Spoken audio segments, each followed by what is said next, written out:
Hey everybody, how's it going? Crypto Sloth here, live again. Gonna be talking about the vampiric nature of Hex tonight. It is a little late, so I don't expect too many people to show up.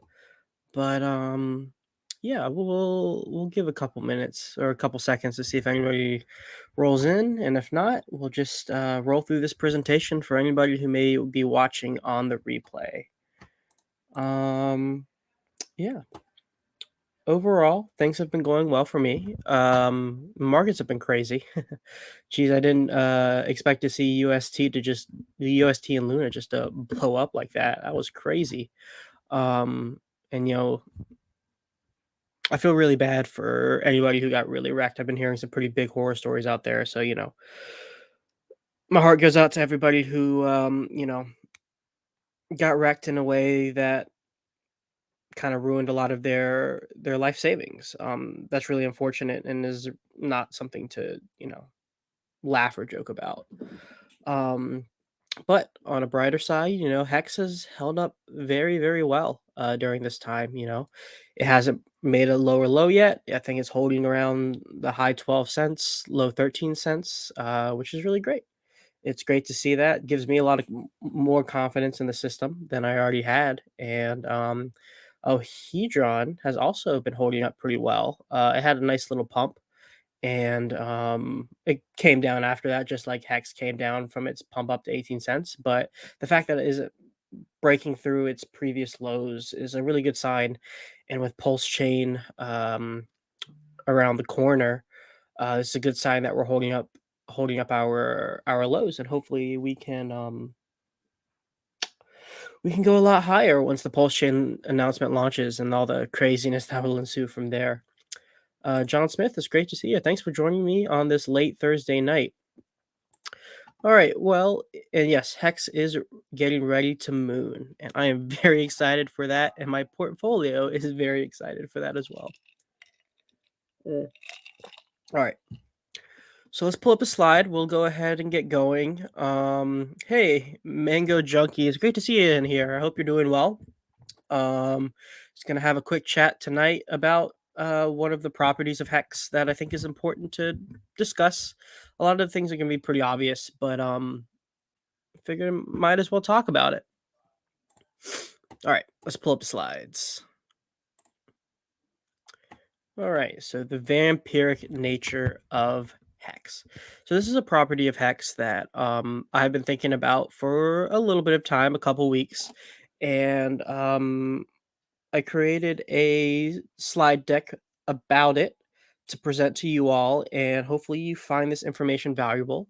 And I'll also kind of provide some strategies on how we can take advantage of this property of Hex, and yeah, how we as Hexicans can adapt our behavior to maximize this vampiric nature of Hex. But essentially, and the reason why Hex is vampiric is because it's a store of value. And implicit in a store of value is the idea that you go out into the world, you produce value of some sort, you get paid for it, and then you take that money that you've earned, that value, and you need to place it somewhere to maintain it and or grow it.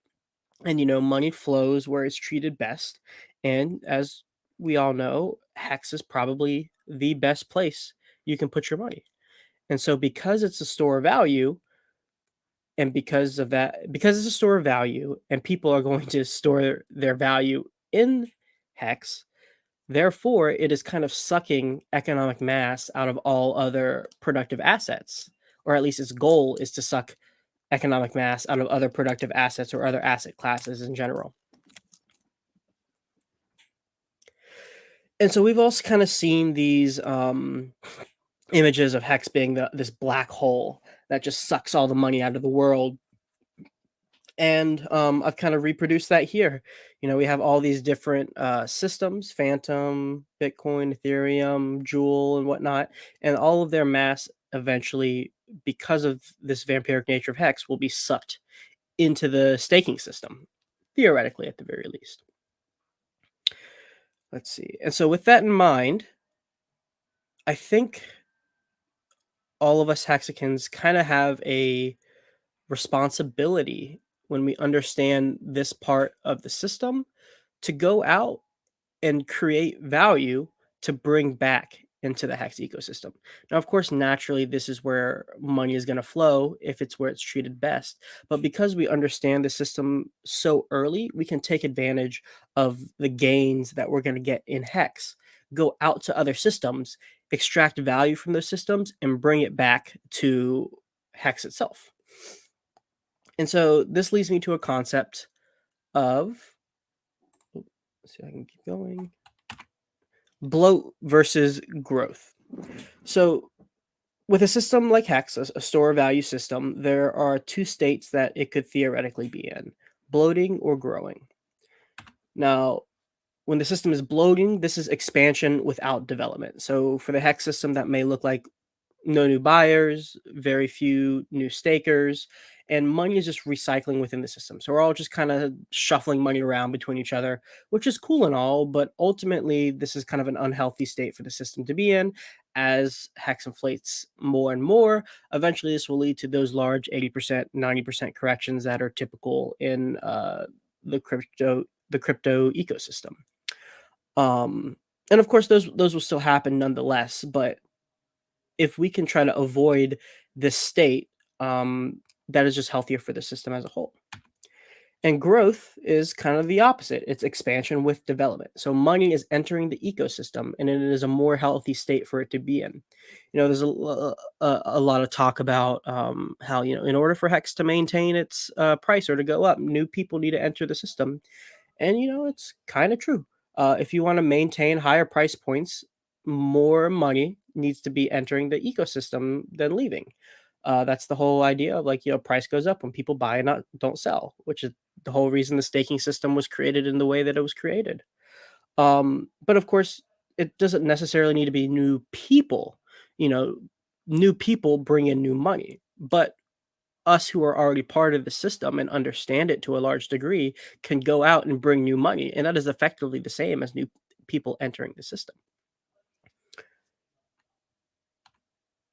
And so the last concept before I get into some more specific strategy like slides is the idea of buying bottoms versus making bottoms. So, most of us were just general retail investors, and we know that these markets really move from a select few people who are the market makers. But as the system continues to grow and develop, those of us in now are going to move towards the side of market makers. If you think of, complete beginner retail investor on one side of the spectrum, and on the other side, the market makers who really are the ones who move the market. As we accrue wealth because Hex's price goes up and we are accumulating more Hex through our shares, we are going to start moving more and more towards that market maker side of the spectrum. And even though each of us individually may not be able to make bottoms, and we're looking for those bottoms where the market makers come in and say, this is where we're defending the price. If we kind of collectively understand certain principles by which to derive our behavior from that benefit the system in from a growth to promote growth, collectively, a lot of us can act or maybe have a similar effect as the market makers. So shifting our mindset from looking for bottoms to buy to get the maximum ROI to taking the money that we've made in the system, finding yield with it outside of the system to bring that money back to Hex, which is that vampiric nature, and then using those funds to help make bottoms, which at the end is just good for the system as a whole. So how can we do this? How can we take advantage or at least utilize our understanding of this fundamental vampiric nature of Hex and go out and start earning money, at least within this presentation? We'll be talking specifically within the crypto sphere, but this applies to any kind of productive asset, whether it be retail, generating a business. The sky's the limit. But for the examples that I have, this is kind of how it would work.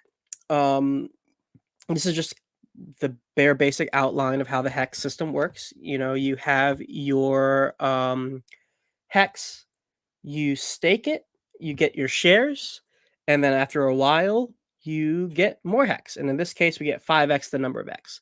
Real quick, I want to add a special guest to the stream. Follow the right white rabbit. How's it going? Welcome. Hey, can you hear me? Yeah, I can hear you. How you doing, man? Hey, I'm doing pretty good, pretty good. Yeah, I saw you were streaming, so I just figured I'd hop in and show the love, show the support. Hey, I appreciate it, man. I'll just get through these slides and then we can have a quick little discussion about it. Awesome, sounds good. Awesome. Thanks for joining me. And for those of you who may not know, Follow the White Rabbit is actually a really good friend of mine back in my old high school days. So it's awesome to see him on stream with me. But anyways, let's continue on. So we got our hex, we put it into the system, we wait the time that we defined, and after the end, we get more hex. And so the traditional advice that people give to those utilizing the system is to split it up. You restake your hex to maintain your share of the system in respect to your shares, and then you peel off some of your interest, and you Lambo out with it. You get your Lambos, your Louis Vuitton airplane bags, and your mansions, because of course Hex is going to be $1 million one day, so we can afford all of these things. But this kind of strategy leads more to a bloating state of Hex rather than a growth state of Hex, because what is happening is money is just being recycled, inflation is just being recycled back into the system, and then actually there's a net sell pressure by through this schematic, because money is just leaving the system, being extracted from the liquidity pools to buy, whatever non-productive assets that enrich your life. When there's nothing wrong with that. However, what if instead of taking all of that interest and going buying cool things with it, we instead split that up, and only half of that hex that we sell into cool to buy cool stuff? And what if we take that other piece of hex and we sell it to buy productive assets to recycle into the system? And with the upcoming launch of Pulse Chain, we have a really good opportunity to go, a lot of really great opportunities to go make yield, to then take that yield, buy Hex, and put it back into the system. So now in this scenario, your original Hex has grown 5 times the amount, and originally we would have sold 2/5 of it off. But in this scenario, the same amount of sell pressure is there, yet part of it is going into other systems, extracting value, and then bringing it back. So now instead of just being a net seller, we are building other productive assets within other ecosystems. And in this case, it's still within kind of the Richard Hart metaverse, the Richard Hart cinematic universe. And we're bringing that back into Hex to allow the system to healthily grow. Now, of course, I kind of want to bring it back to this picture that I had previously, and you'll notice that I have Pulse Chain and Pulse X. Pulse Chain and Pulse X kind of further away from the black hole than these other systems and coins. And that's because even though we can extract value from within the Pulse Chain ecosystem and bring it back to Hex, the Pulse Chain ecosystem is still kind of our ecosystem. And at the end of the day, if we're just sucking the economic mass out of what are essentially kind of our allies, that's still not exactly a desirable state we want to be in. We want to have the entire system grow together, not just using the most immediate systems in proximity to us to grow.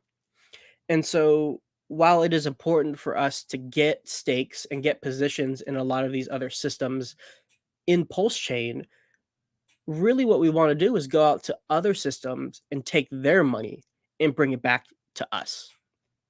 And so that's what this second schematic kind of shows. So for this example, I am using the Phantom Boo liquidity pool pairing on Spooky Swap, which the reason I'm bringing this one up is because historically, the ratio between Phantom and Boo has held up to be a 10-to-1 ratio through multiple ebbs and flows of the market.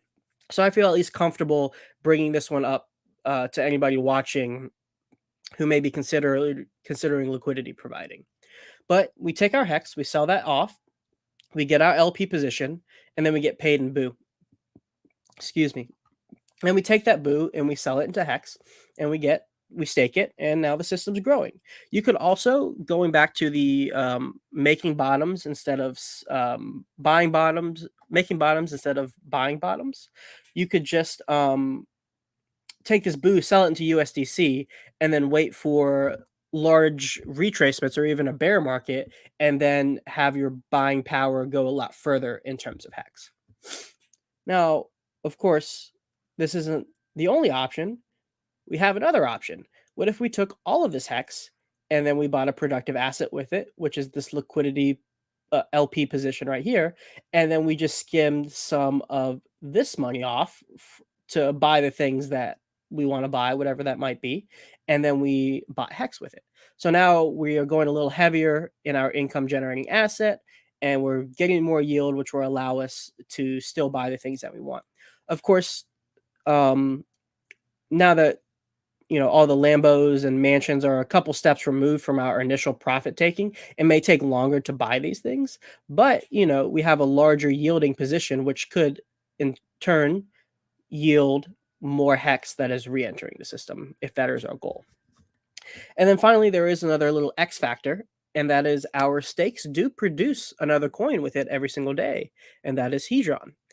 And since our stakes are producing an asset in of itself that has a completely separate liquidity position from Hex, or at least is not really affecting the Hex price that directly, we can take that and just sell that into our LP position or productive asset, and then use that to buy more Hex and put it back in the system. And so maybe even then you could take your Hex and sell it into whatever you wanted to buy. But yeah, that is pretty much it. And this brings me to this very last concept, which was coined by Dollar Cost Crypto, which is Johnny Appleseeding. We're planting seeds with our initial Hex stake, and we're hoping for them to grow and bear fruit in the future. And then we can take the fruits of our labor, which in this case is our time, and take those out to other systems, plant new trees, and use the fruits of that labor, bring it back into the system to allow it to grow into the future.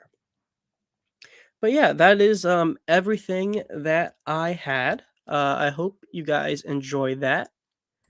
And yeah, so go ahead, guys, start dropping questions in the chat if you have any topics you want to discuss. White Rabbit, you got any comments? Anything you want to talk about?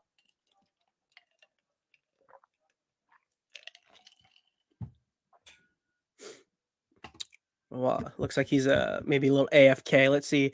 Blue, good to see you. Glad to see you in here. And yes, GTO 369. Thank you, Mango Junkie. I really appreciate it. I think a lot of this stuff is pretty obvious, and a lot of people in the community have been talking about it generally. But I figured it might be useful to at least lay it out with some visuals to go along with it. Let's see, White Rabbit, we got you back yet?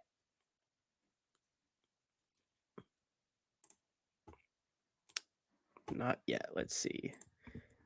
Thank you again, Blue. And yeah, people are underestimating the value of Hedron. Yeah, I agree. I think it's very impressive that its price has been holding up. It's been going down for a while now, but despite it dumping for the last month or month and a half during this major downturn, it has not reacted the same way as many other coins have. And that gives me a lot more confidence in the system as a whole, or at least its correlation to Hex.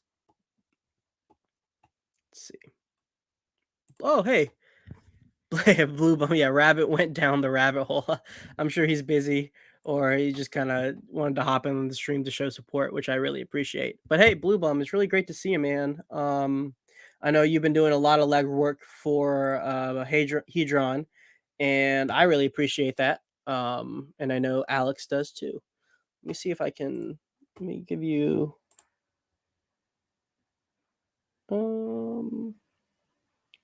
Yeah, there we go. I'll add you as a moderator, Blue Bum. I need a couple moderators. Anyways, what else we got?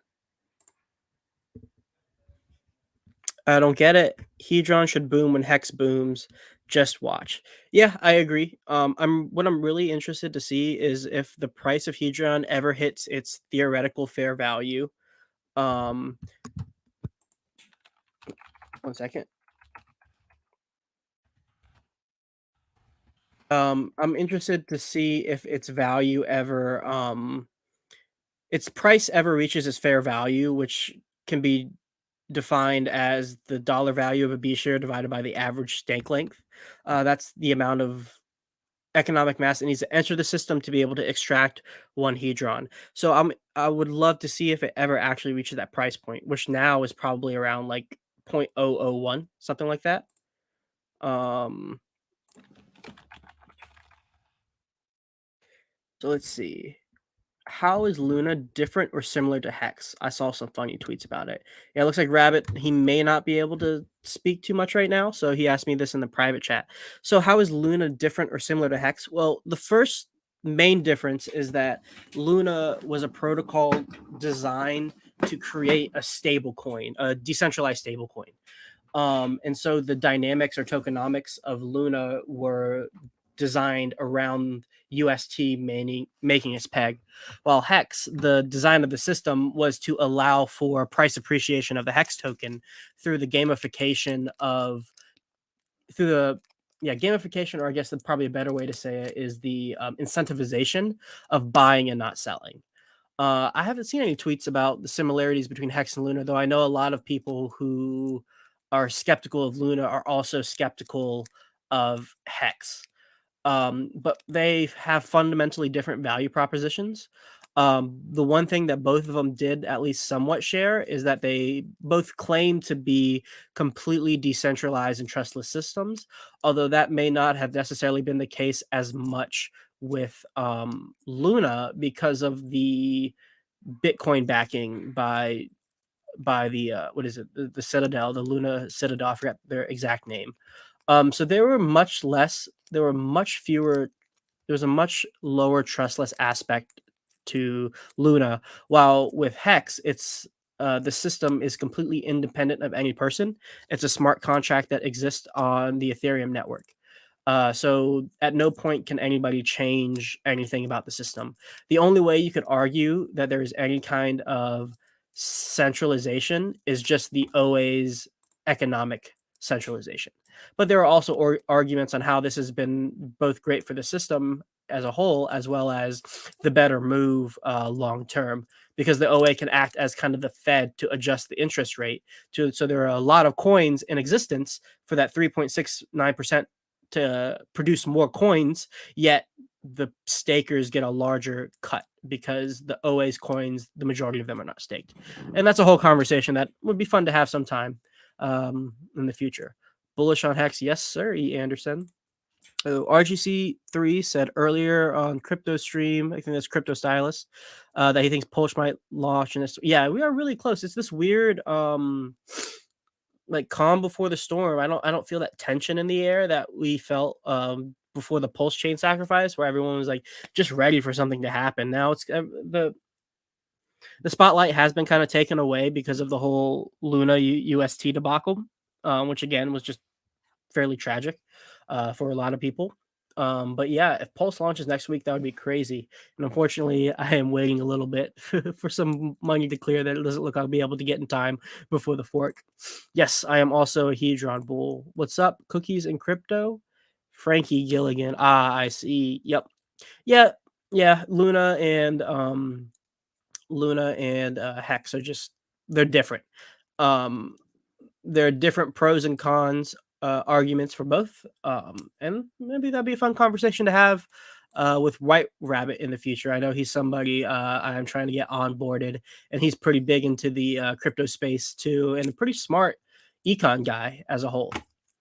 But yeah, so I'll stick around for another 30 seconds to a minute. If anybody has any more questions, I'll keep answering them as long as they keep coming in. Thank you for the 6 people who are hanging out with me this Thursday night. I really appreciate it as always. And I guess as I wait to see if anything else. Oh, yeah, we got something. MLMJB. I see it on YouTube. I'll wait for it to pop up in my StreamYard to throw it up on the channel. There it is. Thoughts on liquid loans USDL backed by Pulse. Any wish should be rare. We should be rare. So one thing that's really interesting, and actually I'll see if I can pull it up while I talk, is that LUSD. its peg is held throughout this whole thing. It has not.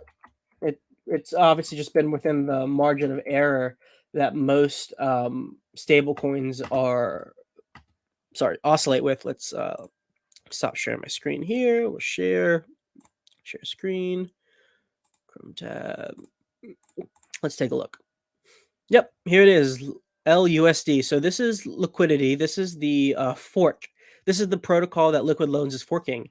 And throughout this time, it has held its peg pretty well, which is very impressive through this whole.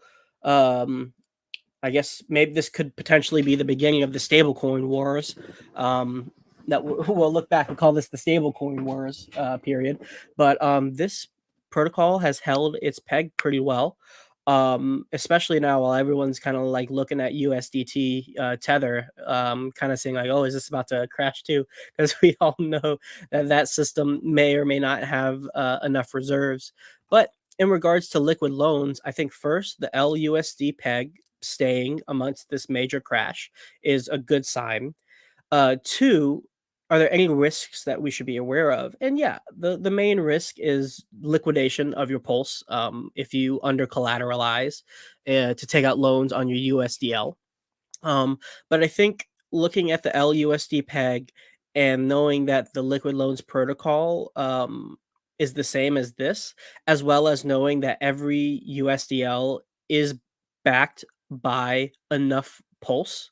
And in fact, it's overbacked. It's backed by a lot more pulse than pulse needed.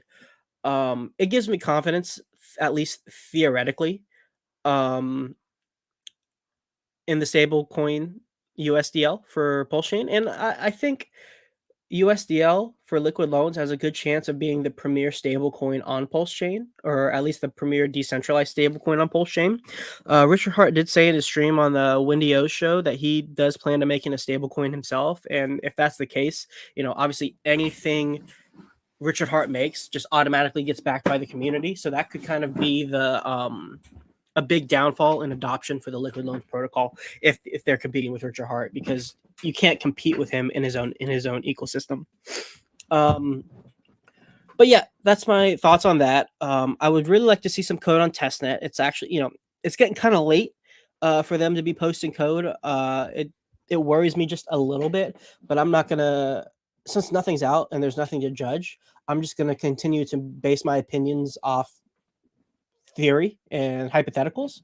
I see no problem with that personally, because it's all undergirded with the assumption that this only matters until it comes out. So I will continue to speculate and talk about what I think is a great protocol. And if it never comes out or it rugs, then that's it is what it is at that point, and there's really nothing we can do about it. We did the best that we could. Cutie Crypto, hey, it's great to see you in the house. Always happy to see you here. Let's see, what does Frank say? It's like debt option feature built in, but then I think you're talking about Hedron. Wait, no, oh, you're talking about liquid loans. Let's see, referring to this, when people start defaulting on their HSI Hex loans, Hedron used to bid on those auctions. It's gonna yeah. So the the value proposition of Hedron actually doesn't get put into effect until those liquidation auctions start coming live, because the only reason to speculate on the price of Hedron, or at least extrapolate into the future on where the price could go, is because of its redeemability for those HSIs on the liquidation market. So we need that system to start going and start running, and we need to, before we can really begin to even seriously speculate on where it could go. As of right now, it just lies under the theoretics based on the math behind the system, which in my opinion has been enough to speculate on it and purchase some. But yeah, that is its real use and real value, because and this is something I know you're beginning to understand very well, and I imagine you are coming around to this idea, but hex stakes are pretty much, the best asset you could own on the planet. It is the premier store value and premier collateral that exists.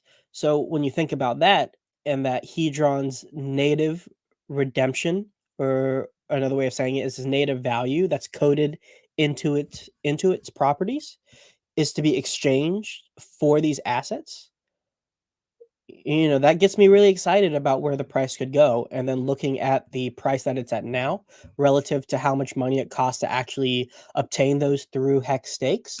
This is, in my opinion, an amazing opportunity to get a large position in a system that has the potential to do the kind of ROIs that Hex has already done.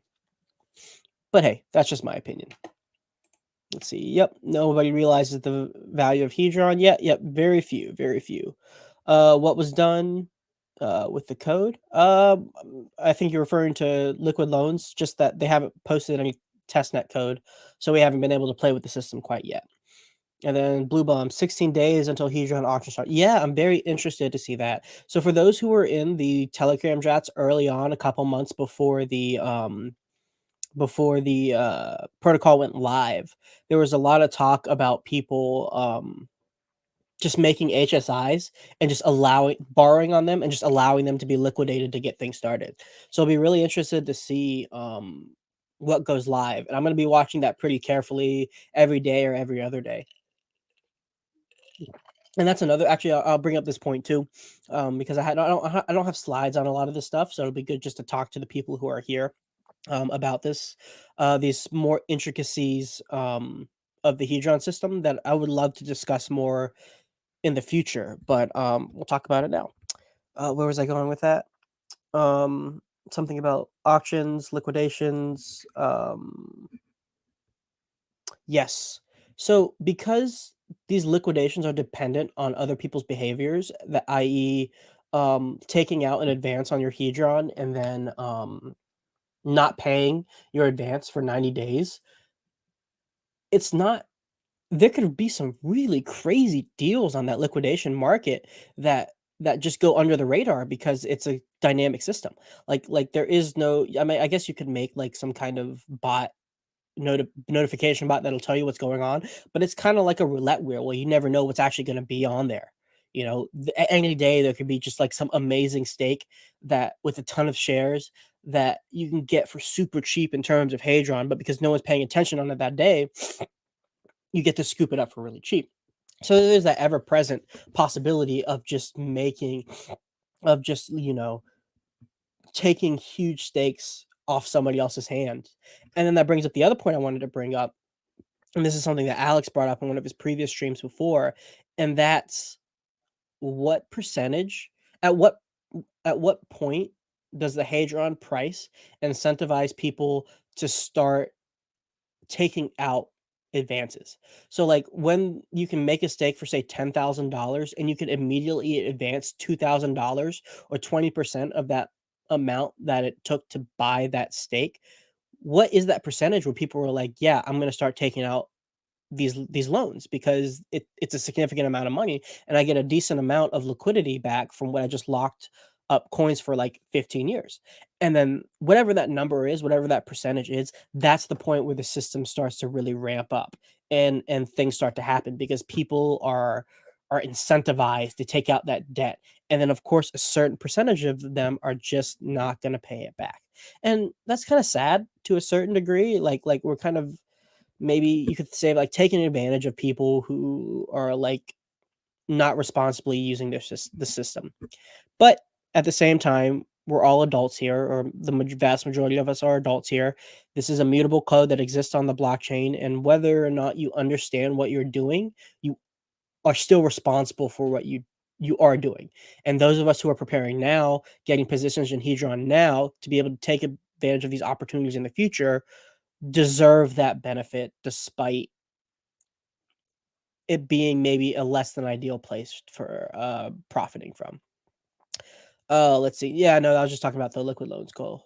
Frank, what happens if a staked hex loan is liquidated at the auction? Will it become unstaked or liquid, or will it remain staked and just reprice? Yes, so it will remain staked.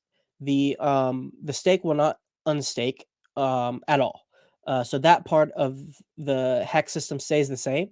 What happens is I don't know if it technically gets routed as the ownership of an NFT, but I think the Hedron contract like takes ownership of the stake once it's liquidated, and then transfers the ownership of that stake to the wallet that wins the auction. Actually, I have to go back to the white paper to see the exact mechanics because one of the selling points of Hedron is the is creating tradable stakes, and the way that works is that typically the stake is made through a hex stakes instance or the HSI, and that smart contract, which is created at the time of the stake's creation, technically owns the stake. And then you can route the ownership of the contract from your wallet to an NFT. And then so the NFT owns the HSI, which owns the stake, and then NFTs have the property of all ERC 721s.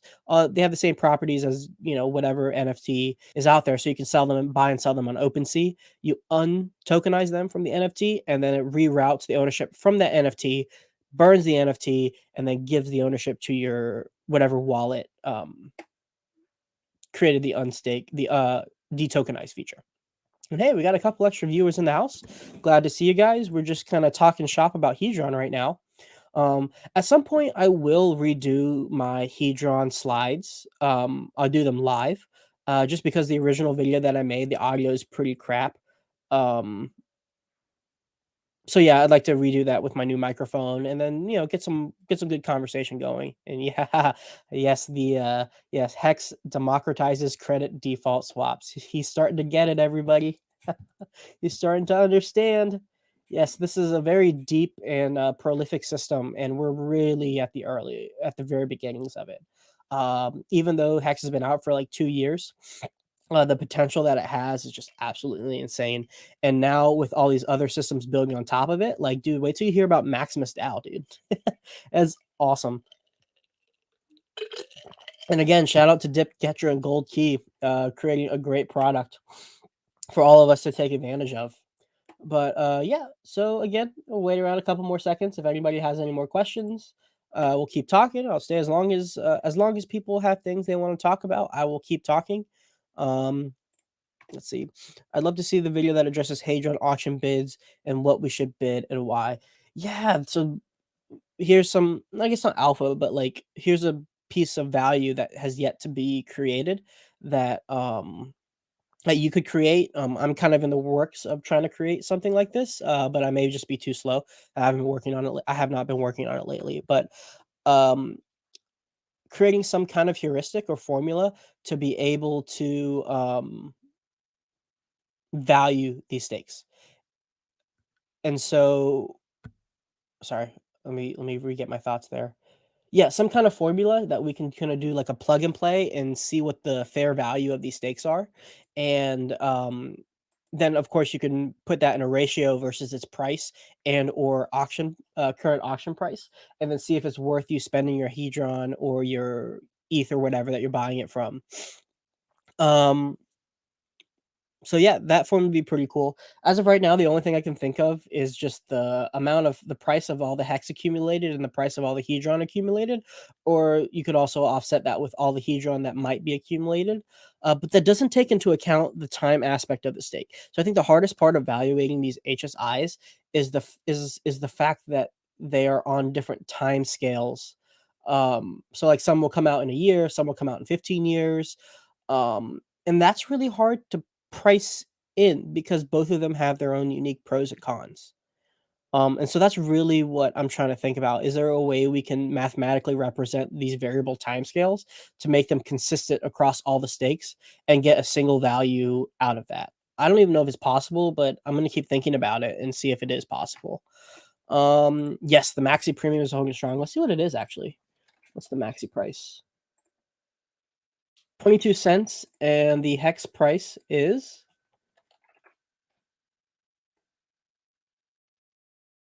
what is it? It's probably like 13 cents. I don't know. We need Meltovi in here. I don't think I've gotten large enough for him to be doing live price calls and price updates in my streams. 13 cents. So let's do that math. 22 divided by 13. Yeah, it's at a 70% premium right now, which is absolutely incredible. So yeah. more props to Dip Catcher and Gold Key. They did an awesome job, and they didn't get much fun ahead of it too. All I saw was like, oh, this is simplistic. This is like an eighth grader's coding project, but none of that really had any weight or actually dealt with the fundamentals of the system. So they they made out really well. Thank you, Cutie Crypto. I really appreciate that. It's always a pleasure to see you in my chats. Let's see. Dipcatcher said he's thought of something even better than an airdrop for Maxi. What do you think it could be? Dude, I don't even know. I see he's been teasing some things. What could be better than an airdrop for Maxi? I don't know. I have no idea. Um, Using the Maxi as collateral for some other pooled stake. I don't know how that would work, or even if that is actually even better, but that's the only thing I can think of. Hey, you know what? He's got something cooking, and I look forward to hearing what he comes up with. And I look, and hopefully, I can get him on my channel. Maybe he'll talk about it with me live for everybody to find out because I'm interested to see. I've seen him try to tease some things on Twitter, so I'm looking forward to it. Cutie, I love Maxi airdropping me. It would be. Something else to be better? I don't know. Yeah, what's better than free money? I have no idea, but dip catcher knows. I guess catching big dips. Maybe that's that's better. With these auctions, you're always to be bidding on stakes. Yeah, 10. Yeah. So for anybody who doesn't know, it's still going on, but there is an initial launch phase where if you minted or claim your Hedron, you get 10x, or 9x, 8x. You get a multiple based on when you did you ran those functions, of the amount of Hedron you get. So like for all my stakes, I claimed at the 10x bonus, and so they all get 10 times the amount of Hedron they would normally get, or technically 11 times the amount of Hedron you would normally get. Um, which those stakes, if they get liquidated and or sold on the market, that also needs to be accounted for when you're evaluating these stakes. So yeah, it's like going back in time, not only going back in time getting T-shares, but also going back in time and getting those rare 10x launch bonuses that are the minter class of the Hedron system. Share your ideas on how a charity can offer Hex HSI stake to a donor. Well, wait, let me think. Share your ideas on how a charity can offer Hex HSI stake to a donor. Well, I did have that stream about how we could use a system like Maxi to do decentralized crowdfunding, and then everybody also gets a financial product from their financial contributions. So that can we kind of like incentive would be like a good marketing ploy to be like, hey, come give us money, and then you also get this awesome thing. Um, in terms of how a charity can offer Hex HSI stake to a donor, I'm not sure about that. I would feel maybe it would go the other way around. The donors giving it to the charity because the charity are the people who are trying to get money, not necessarily the donor. But actually, this does bring up a thought that I've had before, is that for a lot of us, when you know, when our time comes and we will no longer be in this world, we have these stakes that will need to be given away, whether it be to family, friends, or whatever. But especially with HSI stakes, which act as decentralized lines of credit, these are really amazing things to be able to give away in the future to whatever goals, philanthropic goals, or charities, or people, or causes that we may like. These in the future are going to be really, really great. Inheritance assets. That's the gravity of that is something I've given at least some thought to. Make an adjustable DFC. Yep. Yes. Let's see. Oh, hey, Brizology. I didn't see you. Good to see you in here. I hope you're doing well, man. You just have to multiply by today's numbers, like 6 point. Yeah. Okay. So that's like the days per t-shirt payout. Like, yeah, we should talk about that, Frank, at some point. Let's see what else we got. Charity, a great idea. In for a few months. Yep. All right. Well, we're coming up on 45 minutes. Again, I'll give it a couple seconds to see if we get any more conversation in the chat. And if not, I will end it here. At some point, I need to get some kind of cool video intro, outro kind of thing. I don't know what it'll be yet. I don't know if I'm going to pay somebody to make it or if I'm going to like make it myself. I don't know if anybody is interested in talking about that, let me know. But all right, I think this is a great comment to end it on. Everybody, thank you so much for spending your Thursday night hanging out with me and listening to my ramblings. Again, the vampiric nature of Hex is what we talked about. Becoming Johnny Appleseeds of our own financial futures, as DCC might say. Yeah, I appreciate all of you guys hanging out with me and listening. And I'll be live again probably in another week or so. Hopefully, I am planning on trying to get some more guests on my channel to do like a more interview style format. So it's not just me giving like these lectures about whatever I feel like talking about. But yeah, Blue Bum, GTO, Hex Factor, Briz, Hex Pimp, MJB. Shout out to White Rabbit again for showing up. I really appreciate the support. And yeah, take care, everybody.